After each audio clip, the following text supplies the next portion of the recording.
Hey, what's up, everybody? Welcome to this episode of Keith Condensed. Today, we are going to be looking at a company called Aurora Cannabis makes its New York Stock Exchange debut. Let's just go ahead and take a look at the article. This article comes from The Street, and written by Tony Awazoo. Basically, today they made their New York Stock Exchange debut, Aurora Cannabis ACB. However, today was a harsh day for Aurora Cannabis. It looks like they dropped about 9%, basically down to $10.41. Gosh, that's tough. However, this is not like an IPO because they were listed on the Toronto Stock Exchange. It is one of the, four companies that are now listed on the American stock exchanges, the NASDAQ or the New York Stock Exchange. Right now, it seems like there's two that are listed on the New York Stock Exchange.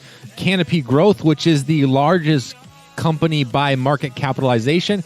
And then second to that would be Cron, which is now listed on the NASDAQ. And then also TRLY or Tilray, which also was listed on the NASDAQ in July. So now you kind of got a little bit more options here with the cannabis industry. Right now, it still is illegal at the federal level. However, there's some states that have made it legal in the states and illegal federally. How that works out, I don't specifically know, but this is kind of like some bigger news. Like, you know, now we get, as investors that are on the New York Stock Exchange and the NASDAQ, now have more options to buy into the cannabis market if that's what we're specifically looking for. For me, though, I've already got, like I said, I've got my two cannabis company stocks. My wife does hold Cron right now. For me, though, it's one that's an REIT that actually leases land, and then the other one is a developing kind of like a pharmaceutical kind of company. So I'm not specifically looking into recreational cannabis, my bad. So for at least for right now, maybe into the future, this will be something that I look into. I haven't honestly dove down deep into any of these companies.